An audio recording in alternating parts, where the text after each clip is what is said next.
Bismillahirrahmanirrahim. Elhamdülillahi Rabbil alemin.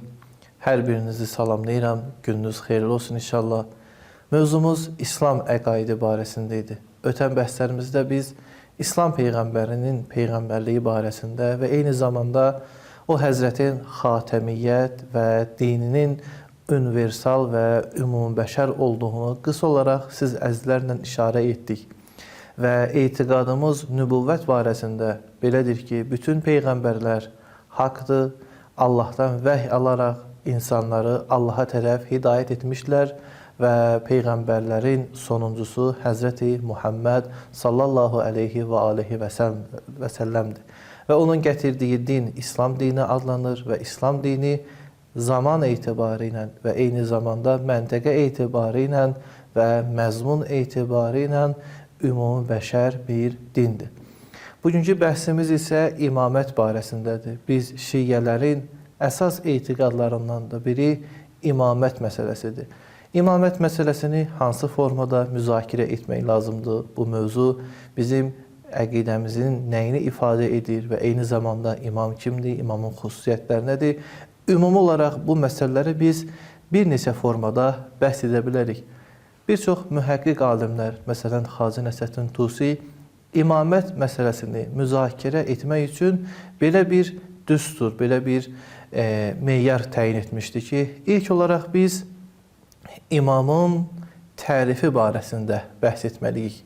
Məl imam, imam kimdir? İmam kimdir sualı, yəni imam sözünün leksik mənası, imamət sözünün leksik mənası və eyni zamanda bunların terminoloji mənası nəzərə alınır.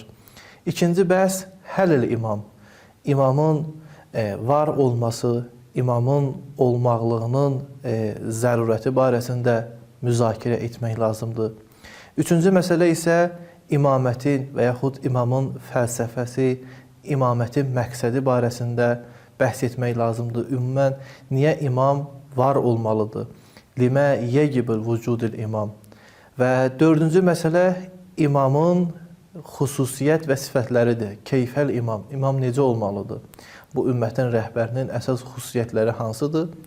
Və ən sonda isə mənil imam. Yəni imam kimdir? Hər dövrdə imamın təyin olunması məsələsi hansı formadadır?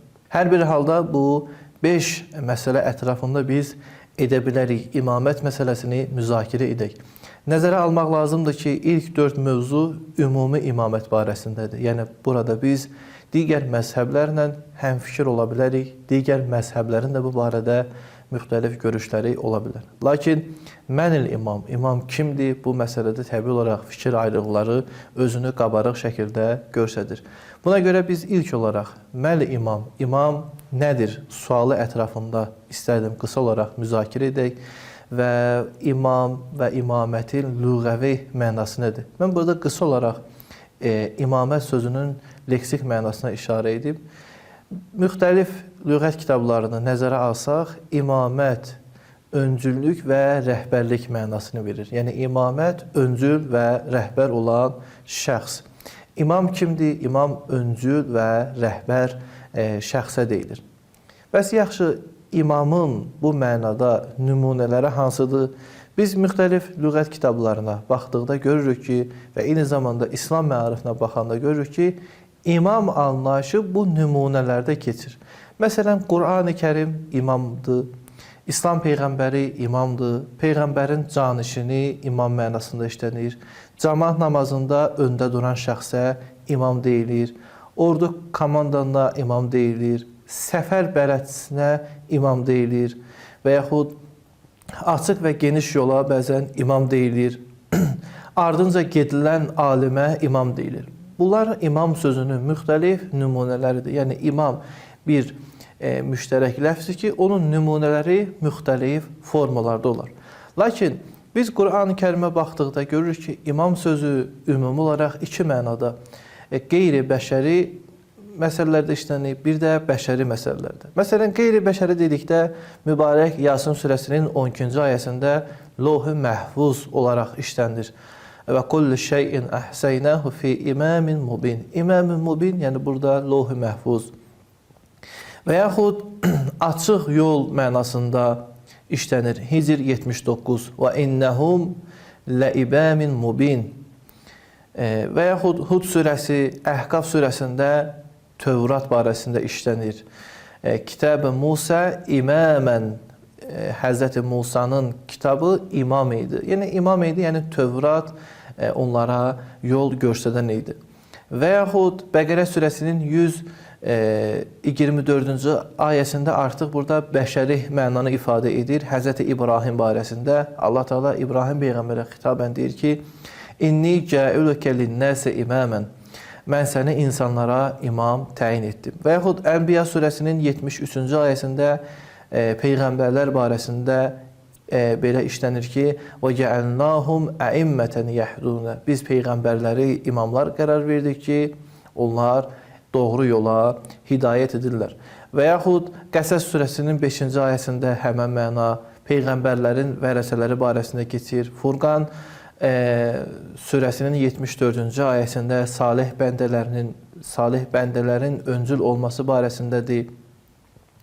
Və yaxud batil imamlara da işarə edir, yəni batil öncüllərə də işarə edir. Məsələn, Tövbə surəsinin 12-ci ayəsində Allah buyurur ki: "Fəqatilu əimmətul kufur." Yəni o küfür öndərlərini vuruşun, onları öldürün. Və eyni zamanda ümumi məna işlənir. Yevmə nəd'u kullu unasin bi imamihim. Qiyamət günü hər bir insan öz imamı ilə çağırılacaq. İndi burada imamı kimdir? Üstə dediyimiz hər bir məna ola bilər. Bir şəxsin imamı Quran ola bilər, bir şəxsin imamı Firon ola bilər. Demək, Qurani-Kərimdə ümumi məna belədir ki, imam sözü bir dəfə qeyri-bəşəri məsələləri ifadə edir. Məsələn, Loh-i Məhfuz, Tövrat, başqa məsələlər və bir də bəşəri ifadələri istifadə edir. Məsələn, Həzrəti İbrahimin imam olması, peyğəmbərlərin imam olması və yaxud azğın şəxslərin imam olması və s. Bizim mövzumuzla təbii olaraq əlaqəli olan bəşəri imamdır. Biz Qurani-Kərimdən bir neçə məsələ təyin bu məsələlərdən ələ gətirə bilərik. Onlardan birincisi budur ki, biz diqqət etdikdə görürük ki, doğru imam həmişə Allah tərəfindəndir, Allahın təyinatı iləndir və Allahın göstərişlərinə dəvət edəndir. Yəni, biz doğru imamın əsas xüsusiyyətini Qurandan belə başa düşürük ki, o Allah tərəfindəndir və Allah tərəfə dəvət edir. Yanlış başçı, öndür də budur ki, o özünə rəhbər statusun verir və yaxud bir qrup tərəfindən özünə rəhbər statusu qazanır və Allahdan qeyrisinin yoluna dəvət edir. Yəni, Qurani-Kərimdə ümumi olaraq imam sözü barəsində biz edə bilərik, bu məsələləri ələ gətirək. Bəs yaxşı, imamətin və yaxud imamın terminoloji mənası nədir? Ümumi olaraq, yəni bütün məzhəblərin, ilahiyyatçılarının tərifini nəzərə alsaq, belə deyə bilərik ki, imamət bir şəxsin, insanların dini və dünyəvi işlər üzərində ümumi rəhbərliyi deməkdir. Ümumi rəhbərliyi dedikdə, yəni həm dünyəvi məsələlərini onların ehtiva edir, həm də uxrəvi, yəni həm o dünyəvi rəhbərdir və eyni zamanda uxrəvi rəhbərdir. Bunu deyim ki, əzizlər, demək olar ki, Şiənin digər məzhəblərlə və digər məzhəblərin şiələrlə imamət məsələsində ittifaq etdiyi məsələlərdən də biri imamın tərifidir. Yəni, hər iki məzhəb imamın tərifində eyni məsələləri demişlər. Yəni, imamət həm dünyəvi və həm də uxrəvi tərifdir. Bu, imamət barəsində olan ilk anlayış idi, biz sizlərlə müzakirə etdik. Yəni, imam sözünün mənası nədir və eyni zamanda imam və yaxud imamət nə deməkdir? Terminoloji mənada bunu müzakirə etdik. Gələn bəhsimizdə inşallah digər məsələləri, yəni imamın vacibliyi barəsində siz əzizlərlə müzakirə edəcəyik. Əssalamu aleykum və rəhmətullahi və bərəkətuhu.